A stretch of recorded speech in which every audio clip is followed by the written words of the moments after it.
स्वर्ग ले जाएंगे या नर्क। एक बुजुर्ग औरत मर गई। यमराज लेने आए। औरत ने यमराज से पूछा, आप मुझे स्वर्ग ले जाएंगे या नर्क? यमराज बोले, दोनों में से कहीं नहीं। तुमने इस जन्म में बहुत ही अच्छे कर्म किए हैं, इसीलिए मैं तुम्हें सीधे प्रभु के धाम ले जा रहा हूँ। बुजुर्ग औरत खुश हो गई, बोली, धन्यवाद, पर मेरी आपसे एक विनती है। मैंने यहाँ धरती पर सबसे बहुत स्वर्ग नर्क के बारे में सुना है। मैं एक बार इन दोनों जगहों को देखना चाहती हूँ। यमराज बोले, तुम्हारे कर्म अच्छे हैं, इसीलिए मैं तुम्हारी ये इच्छा पूरी करता हूँ। चलो हम स्वर्ग और नर्क के रास्ते से होते हुए प्रभु के धाम चलेंगे। दोनों चल पड़े। सबसे पहले नरक आया। नरक में बुजुर्ग औरत ने जोर जोर से लोगों के रोने की आवाज़ सुनी। वहाँ नरक में सभी लोग दुबले पतले और बीमार दिखाई दे रहे थे। औरत ने एक आदमी से पूछा, यहाँ आप सब लोगों की ऐसी हालत क्यों है?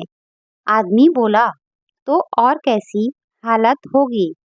मरने के बाद जब से यहाँ आए हैं, हमने एक दिन भी खाना नहीं खाया। भूख से हमारी आत्माएं तड़प रही हैं। बुजुर्ग औरत की नज़र एक विशाल पतीले पर पड़ी, जो कि लोगों के कद से करीब 300 फुट ऊंचा होगा। उस पतीले के ऊपर एक विशाल चम्मच लटका हुआ था। उस पतीले में से बहुत ही शानदार खुशबू आ रही थी। बुजुर्ग औरत ने उस आदमी से पूछा, इस पतीले में क्या है? आदमी मायूस होकर बोला, ये पतीला बहुत ही स्वादिष्ट खीर से हर समय भरा रहता है। बुजुर्ग औरत ने हैरानी से पूछा, इसमें खीर है तो आप लोग पेट भर के ये खीर खाते क्यों नहीं? भूख से क्यों तड़प रहे हैं? आदमी रो रो कर बोलने लगा, कैसे खाएंगे? पतीला 300 फीट ऊंचा है। हम में से कोई भी उस पतीले तक नहीं पहुंच पाता। बुजुर्ग औरत को उन पर तरस आ गया। सोचने लगी, बेचारे खीर का पतीला होते हुए भी भूख से बेहाल हैं। शायद ईश्वर ने इन्हें ये ही दंड दिया होगा। यमराज बुजुर्ग औरत से बोले, चलो हमें देर हो रही है। दोनों चल पड़े। कुछ दूर चलने पर स्वर्ग आया। वहाँ पर बुजुर्ग औरत को सबकी हंसने खिलखिलाने की आवाज़ सुनाई दी। सब लोग बहुत खुश दिखाई दे रहे थे। उनको खुश देखकर बुजुर्ग औरत भी बहुत खुश हो गई। पर वहाँ स्वर्ग में भी बुजुर्ग औरत की नज़र वैसे ही 300 फुट ऊंचे पतीले पर पड़ी, जैसा नरक में था। उसके ऊपर भी वैसा ही चम्मच लटका हुआ था। बुजुर्ग औरत ने वहाँ लोगों से पूछा, इस पतीले में क्या है?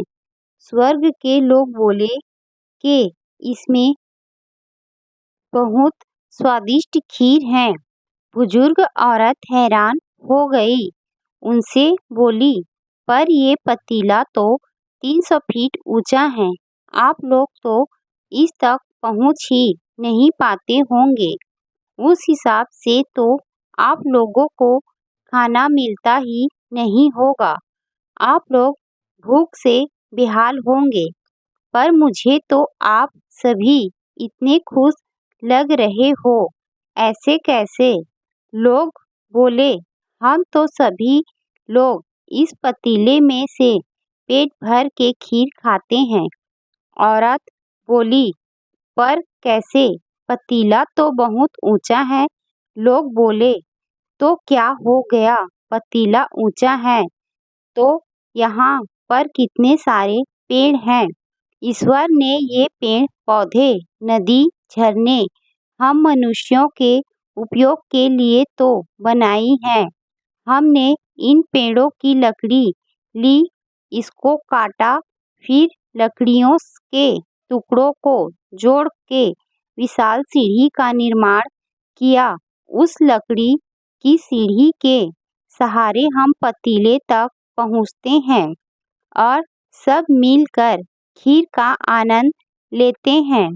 बुजुर्ग औरत यमराज की तरफ देखने लगी। यमराज मुस्कुराए, बोले, ईश्वर ने स्वर्ग और नर्क मनुष्यों के हाथों में ही सौंप रखा है। चाहे तो अपने लिए नरक बना ले, चाहे तो अपने लिए स्वर्ग। ईश्वर ने सबको एक समान हालातों में डाला है। उसके लिए उसके सभी बच्चे एक समान हैं। वो किसी से भेदभाव नहीं करता। वहाँ नरक में भी पेड़ पौधे सब थे, पर वो लोग खुद ही आलसी हैं। उन्हें खीर हाथ में चाहिए। वो कोई कर्म नहीं करना चाहते, कोई मेहनत नहीं करना चाहते, इसीलिए भूख से बेहाल हैं। क्योंकि ये ही तो ईश्वर की बनाई इस दुनिया का नियम है। जो कर्म करेगा, मेहनत करेगा, उसी को मीठा फल खाने को मिलेगा।